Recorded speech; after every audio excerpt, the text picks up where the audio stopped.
प्रधानमंत्री नरेंद्र मोदी सामने खड़े होते हैं। उसी रात राष्ट्रीय सुरक्षा सलाहकार अजीत डोवाल ने कैबिनेट कमेटी ऑन सिक्योरिटी की मीटिंग बुला ली जाती है। पुलवामा में 40 सीआरपीएफ जवानों की शहादत के बाद से डोवाल की आंखों में वो आग थी जो कभी बुझती नहीं। 2019 की उस ठंडी फरवरी में जब पूरा देश गुस्से में जल रहा था, डोवाल ने प्रधानमंत्री को कहा था, सर, अब चुप रहने का वक्त नहीं, अब जवाब अंदर से देना है।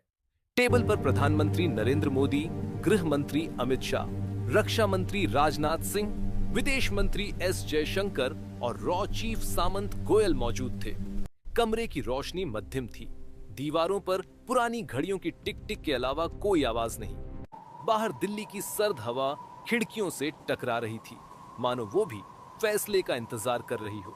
अजीत डोवाल ने अपनी पुरानी डायरी खोली। उसमें 1980 के दशक की वो तस्वीर चिपकी थी जहां वो पाकिस्तान की खान रिसर्च लेबोरेटरीज के बाहर भिखारी बनकर खड़े थे, आंखें आधे बंद, लेकिन दिमाग पूरी तरह जाग रहा था।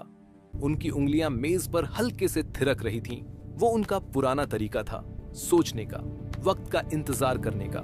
डोवाल ने धीरे से कहा, सर, पुलवामा, उरी, पठानकोट, हर बार पाकिस्तान ने हमें चोट पहुंचाई। 26/11 में मुंबई के 166 मासूम एक रात में चले गए। उरी में 19 जवान, पुलवामा में 40 सीआरपीएफ वाले एक पल में धूल हो गए। लेकिन अब हम उनके अंदर घुसकर खेलेंगे। पाकिस्तान को अब वो एहसास दिलाना है कि हम वहां हैं जहां वो सोच भी नहीं सकते। गोयल ने एक मोटी फाइल खोली। उस पर लाल अक्षरों में लिखा था, ऑपरेशन अभय। फाइल में एक शख्स की तस्वीर थी, ब्रिगेडियर रशीद खान। वो शख्स था जिसने पुलवामा का ब्लूप्रिंट तैयार किया था। उरी हमले में भी उसका हाथ था। 26/11 के बाद से वो पाकिस्तान का सबसे खतरनाक दिमाग बन चुका था, जो आईएसआई के अंदर बैठकर भारत के खिलाफ साजिशें रचता था, फंडिंग भेजता था, ट्रेनिंग कैंप चलाता था। रशीद इस्लामाबाद के फेज 8 में रहता था, एक हाई सिक्योरिटी इलाके में जहां 24 घंटे आर्मी की तैनाती, ड्रोन निगरानी और आईएसआई के स्पेशल यूनिट की नजर हर कदम पर थी। डोवाल ने फाइल देखी, फिर शांत स्वर में कहा, हम इसे मारेंगे नहीं, हम इसे तोड़ेंगे। पाकिस्तान खुद इसे खा जाएगा। एक ऐसा खेल खेलेंगे कि रशीद का अपना सिस्टम उस पर शक करे, उसकी नींद हराम कर दे। मीटिंग में सन्नाटा छा गया। प्रधानमंत्री ने डोवाल की ओर देखा। उनकी आंखें शांत लेकिन गहरी, जैसे वो पूरे मैदान को देख रहे हों। डोवाल ने सिर हिलाया, वो हल्का सा सिर हिलाना जो फैसले की मुहर था। ऑपरेशन अभय को हरी झंडी मिल गई। लेकिन यह फैसला आसान नहीं था। कमरे में बैठे हर शख्स जानता था कि अगर एक छोटी सी चूक हुई तो अंतरराष्ट्रीय संकट खड़ा हो सकता है। अमेरिका दबाव बनाएगा, चीन पाकिस्तान के साथ खड़ा हो जाएगा। अनिल गुप्ता, कैबिनेट सेक्रेटरी का डिप्टी, ने चिंता जताई, सर, रिस्क बहुत है। पाकिस्तान अगर भनक लग गई तो वे हमें घेर लेंगे। मीडिया में इंडियन एग्रेशन का शोर मच जाएगा। डोवाल ने शांत स्वर में कहा, अनिल, रिस्क तभी खत्म होता है जब खेल खत्म हो, और ये खेल अभी शुरू भी नहीं हुआ। हम चुपचाप काम करेंगे, क्योंकि हमें पता है कि असली जीत वो होती है जो कभी खबर नहीं बनती। विक्रम सिंह रॉ का युवा डिप्टी डायरेक्टर चुपचाप खड़ा था। उसकी आंखों में नैतिक दुविधा साफ झलक रही थी। वो जानता था कि ये ऑपरेशन गुप्त है, आधिकारिक रिकॉर्ड में कभी नहीं आएगा। लेकिन अगर कुछ गलत हुआ तो जिम्मेदारी का बोझ सिर्फ डोवाल पर नहीं, पूरे सिस्टम पर पड़ेगा। डोवाल ने विक्रम की तरफ देखा। विक्रम, याद रखो, 26/11 के बाद हमने सीखा था, सब्र का मतलब कमजोरी नहीं, ताकत है। कहानी यहीं से शुरू होती है, लेकिन असल में यह सालों पुरानी तैयारी का नतीजा था। रॉ के पास सिर्फ एक ठोस जानकारी थी, रशीद की लोकेशन। लेकिन यही जानकारी सबसे बड़ी चुनौती भी थी। रशीद इस्लामाबाद के फेज 8 में रहता था, जहां पहुंचना लगभग नामुमकिन था। सीधा हमला अंतरराष्ट्रीय संकट का कारण बन सकता था। डोवाल ने अपने युवा अधिकारी विक्रम सिंह को बुलाया। अगर बाहर से नहीं तो अंदर से, विक्रम। विक्रम ने सिर हिलाया, लेकिन उसके मन में सवाल थे, कितना रिस्क, कितने लोग शामिल होंगे। डोवाल ने नक्शे पर उंगली फेरी। हम उनके घर के पास एक सेफ बेस बनाएंगे, ऐसा बेस जो शक के दायरे में न आए, लेकिन हर गतिविधि पर नजर रख सके। दिसंबर 2019 में दुबई की एक पुरानी जेल में एक पाकिस्तानी नागरिक फरहान अहमद बंद था। मामूली चोरी का केस, कोई बड़ा अपराध नहीं। फरहान एक आम ट्रक ड्राइवर था। पत्नी और 2 बच्चे कराची में इंतजार कर रहे थे। रातें बेचैन गुजरती थीं। एक दिन जेल के दरवाजे अचानक खुले। फरहान को बेल मिल गई। बेल कराने वाला शख्स था रॉ का एजेंट, जिसे पाकिस्तान में वकील साहब के नाम से जाना जाता था।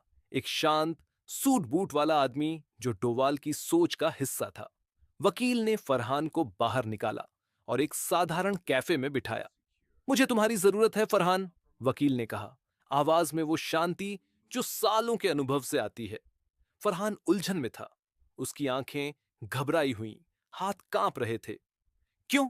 मैं कौन हूं? वकील ने एक लिफाफा रखा जिसमें 50 लाख पाकिस्तानी रुपए थे।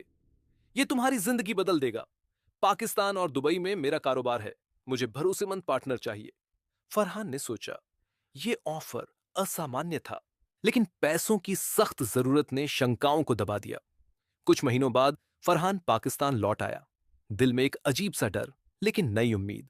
वकील ने उसे इस्लामाबाद के फेज 8 में एक छोटा सा घर किराए पर दिलवा दिया। घर नंबर 47। रशीद का घर सिर्फ 200 मीटर दूर था। इतनी नजदीकी कि रात में खिड़की से रशीद की काली एसयूवी की हेडलाइट्स साफ दिख जाती थीं। उसकी आवाज सुनाई देती थी। फरहान को नहीं पता था कि वकील असल में कौन है। सच्चाई ये थी कि वकील अजीत डोवाल का सीधा आदमी था, जो सालों से पाकिस्तान के अंदर नेटवर्क बुन रहा था, धैर्य से, एक एक पत्थर जोड़ते हुए। रॉ के एजेंट अब अलग अलग समय पर फरहान के घर आने लगे। कभी एक इंजीनियर के रूप में जो पड़ोस में काम कर रहा हो, कभी एक बिजनेसमैन जो फरहान के साथ चाय पीने आए, कभी रात में चुपचाप फाइलें छोड़कर चले जाएं। फरहान ने कभी सवाल नहीं किए। वो बस वही करता जो वकील कहता था। उसकी पत्नी को लगा कि कारोबार अच्छा चल रहा है, लेकिन फरहान की रातें बेचैन थीं। हर रात उसे लगता कि आईएसआई की गाड़ियां उसके घर के पास घूम रही हैं। हर फोन कॉल पर कान लगाए कोई सुन रहा है। अगले 8 महीनों में रॉ ने रशीद की हर सांस पर नजर रख ली। उसके ऑफिस जाने का टाइम सुबह ठीक 7:15, घर से निकलने का रूट हमेशा एक ही। यहां तक कि वो किस समय चाय पीता है, किस समय फोन पर बात करता है, किस दिन मीटिंग में जाता है, सब मिनट दर मिनट दर्ज था। दिल्ली में डोवाल हर अपडेट पर खुद नजर रखते थे। एक रात जब बारिश तेज हो रही थी, विक्रम ने रिपोर्ट दी, सर, रशीद कल सुबह 7:15 पर ऑफिस निकलेगा, साथ में 2 गार्ड। डोवाल ने नक्शे पर उंगली फेरी। अब हम उनके घर के अंदर हैं। विक्रम, पाकिस्तान को अब लगेगा कि उनका अपना सिस्टम उनसे सवाल पूछ रहा है। इस्लामाबाद में ब्रिगेडियर रशीद अपनी स्टडी में बैठा था। कमरा अंधेरा, मेज पर फाइलें फैली। बाहर सड़क पर गाड़ियों की आवाज कम हो रही थी। हाल के दिनों में कई छोटी घटनाएं हुई थीं। एक फंडिंग लाइन अचानक बंद, एक सहयोगी का फोन गायब, एक मीटिंग में अचानक साइलेंस। रशीद ने सिगरेट जलाई। कुछ गड़बड़ है, उसने अपने सहायक से कहा, आवाज में वो कंपी जो डर से आती है। भारत का वो शख्स अजीत डोवाल हमें छू रहा है, लेकिन कैसे? वो कभी सामने नहीं आता, लेकिन हर बार हमारे अंदर से करता है। रशीद जानता था कि डोवाल का नाम पाकिस्तान की हर मीटिंग में आता है। वो शांत, धैर्यवान, लेकिन घातक, वो जो समय का इंतजार करता है। दिल्ली में डोवाल ने एक कोडेड कॉल किया। दूसरी तरफ से सिर्फ 3 शब्द आए, प्लान रेडी। डोवाल ने फोन रखा। कमरे में सन्नाटा था। बाहर बारिश शुरू हो गई थी, लेकिन तभी विक्रम ने एक नया मैसेज दिखाया। सर, फरहान ने संदेह जताया है। वो कहता है कि पाकिस्तानी एजेंसियां उसके आसपास घूम रही हैं। उसकी कवर स्टोरी पतली पड़ रही है। डोवाल की आंखें संकरी हुईं। लंबा सन्नाटा। फिर उन्होंने धीरे से कहा, यह साइलेंट ट्विस्ट है विक्रम, अब खेल असली शुरू होता है। फरहान सिर्फ धुआं था, असली आग रशीद के अपने घर में जल रही है। 2020 की शुरुआत में जब पूरी दुनिया कोविड के अंधेरे में डूब रही थी, ऑपरेशन अभय अपने सबसे नाजुक मोड पर पहुंच चुका था। दिल्ली के उत्तरी ब्लॉक के बेसमेंट में अजीत डोवाल अपनी कुर्सी पर बैठे थे। मेज पर फैले नक्शे अब हटा दिए गए थे। सिर्फ एक सैटेलाइट फोन और एक पुरानी डायरी बची थी। बाहर बारिश नहीं हो रही थी, लेकिन हवा में वो नमी थी जो फैसलों को और भारी बना देती है। विक्रम सिंह उनके सामने खड़ा था, चेहरा पीला, आंखें नीचे। सर, वकील साहब, दिल्ली में ईद मनाने आए थे। कल रात बुखार हुआ, अस्पताल ले गए, कोविड पॉजिटिव, 3 दिन आईसीयू में जूझे। आज सुबह डोवाल ने कुछ नहीं कहा, बस सिगरेट का पैकेट उठाया, एक निकाली, लेकिन जलाई नहीं। उनकी उंगलियां पैकेट पर हल्के से दब रही थीं। वकील उनका सबसे पुराना और भरोसेमंद आदमी था। वो जो फरहान को संभालता था, वो जो पाकिस्तान के अंदर सालों से नेटवर्क बुन रहा था। उसकी मौत का मतलब था कि फरहान अब अकेला था, और अकेलेपन में इंसान टूट जाता है। विक्रम ने गला साफ किया। सर, फरहान ने आज सुबह एक मैसेज भेजा। वो कह रहा है कि आईएसआई के लोग उसके इलाके में घूम रहे हैं। उसका शक गहरा गया है। डोवाल ने आखिरकार सिगरेट जलाई। धुआं धीरे धीरे ऊपर उठा। विक्रम, अब पीछे हटने का वक्त नहीं। हमने जो बीज बोया था वो खुद उगाएगा। पाकिस्तान को अब खुद पर शक हो गया है।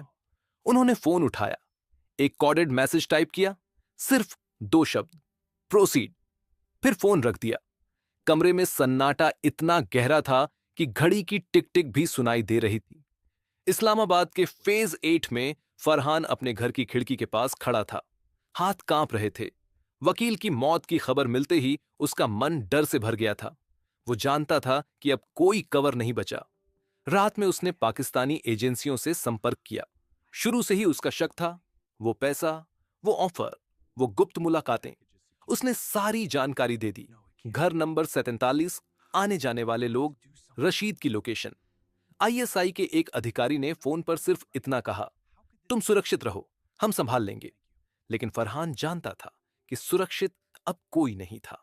उसने अपनी पत्नी को देखा, जो सो रही थी, बच्चे बगल में। आंखें बंद करके उसने सोचा, अब क्या होगा। दूसरी तरफ ब्रिगेडियर रशीद अपने ऑफिस में बैठा था। टेबल पर फाइलें, दीवार पर पाकिस्तान का नक्शा। हाल के दिनों में कई छोटी छोटी चीजें गड़बड़ हो रही थीं। एक सहयोगी अचानक ट्रांसफर, एक फंडिंग अकाउंट फ्रीज, एक मीटिंग में अचानक साइलेंस। रशीद ने सिगरेट बुझाई। ये डोवाल का खेल है, उसने अपने सहायक से कहा, आवाज में वो खौफ जो अब छिप नहीं रहा था। वो हमें अंदर से तोड़ रहा है, बिना एक गोली चलाए। हमारा अपना सिस्टम हमें खा रहा है। सहायक चुप रहा। रशीद जानता था कि पाकिस्तान की हर मीटिंग में अब डोवाल का नाम आता था। वो शांत छाया जो हर कदम से एक कदम आगे थी। दिल्ली में डोवाल ने एक और मीटिंग बुलाई। प्रधानमंत्री मौजूद थे, गृह मंत्री, रक्षा मंत्री, सब। कमरा वहीं, लेकिन अब हवा भारी थी। डोवाल ने धीरे से कहा, सर, ऑपरेशन जारी रहेगा। फरहान ने लीक कर दिया, लेकिन हमने जो बोया है वो अब पाकिस्तान के अंदर ही फल देगा। रशीद अब उनका बोझ बन चुका है। प्रधानमंत्री ने लंबा सन्नाटा लिया, फिर सिर हिलाया। फैसला हो गया। जून 2020 की एक सुबह फेज 8 में सब कुछ बदलने वाला था। रॉ के बचे हुए एजेंट्स ने फरहान को चुपचाप निकाल लिया। लेकिन रशीद के घर के पास एक पुरानी सफेद टोयोटा पहले से खड़ी थी। उसमें कोई विस्फोटक नहीं था, सिर्फ एक ड्राइवर, एक अफगानी युवक जिसे रॉ ने अफगानिस्तान से लाया था। वो गरीब था, लेकिन मरने से नहीं डरता था। उसे सिर्फ इतना बताया गया था कि उसके परिवार को बाद में बड़ा पैसा मिलेगा। सुबह 10:40 बजे गाड़ी रशीद के घर की तरफ बढ़ी। चेक पोस्ट पर पुलिस ने रोका। गाड़ी रुकी नहीं, टक्कर हुई। फिर एक नियंत्रित धमाका, 40 किलो विस्फोटक, इतना कि गेट उड़ जाए, दीवारें हिल जाएं, लेकिन पूरा इलाका न जल जाए। धमाके की आवाज पूरे फेज 8 में गूंज गई। धुआं उठा, चीखें सुनाई दी। रशीद बच गया, लेकिन उसके सबसे करीबी 2 गार्ड मारे गए। उसका घर का मुख्य गेट उड़ गया, सामने की दीवारें दरक गईं। रशीद सोफे के नीचे छुपा, शरीर कांप रहा था। पहली बार उसे एहसास हुआ कि खतरा अब सिर्फ बॉर्डर पार नहीं, उसके अपने घर के अंदर था। उस दिन के बाद पाकिस्तान में हलचल मच गई। आईएसआई ने अपने अंदर सफाई शुरू कर दी। कई अधिकारी गायब हो गए, कुछ को घर भेज दिया गया, ब्रिगेडियर रशीद को ट्रांसफर कर दिया गया। फिर एक दिन वो भी गायब। पाकिस्तान ने कभी कुछ नहीं कहा। मीडिया में सिर्फ एक छोटी सी खबर, आंतरिक सुरक्षा की समीक्षा। लेकिन अंदर हर कोई जानता था कि यह समीक्षा नहीं, खौफ था। दिल्ली में एक शाम अजीत डोवाल अपने ऑफिस की खिड़की के पास खड़े थे। बाहर हल्की बारिश हो रही थी। उन्होंने एक पुरानी तस्वीर देखी, पुलवामा की, जहां 40 जवान एक बस में थे। फिर उरी की, 26 ग्लेवन की। उनकी आंखें शांत थीं, लेकिन अंदर वो बेचैनी थी जो हर सफलता के बाद रह जाती है। विक्रम ने पूछा, सर, क्या हुआ? डोवाल ने बस कहा, खेल जारी है विक्रम, पाकिस्तान आज भी रात में जागता है। ऑपरेशन अभय खत्म हो चुका था। कोई तालियां नहीं, कोई घोषणा नहीं। दुनिया को कभी पता नहीं चला कि क्या हुआ, लेकिन पाकिस्तान का वो खौफ, अजीत डोवाल के नाम का खौफ, आज भी बना हुआ है। डोवाल ने सांस ली, खिड़की बंद की, अंदर चले गए।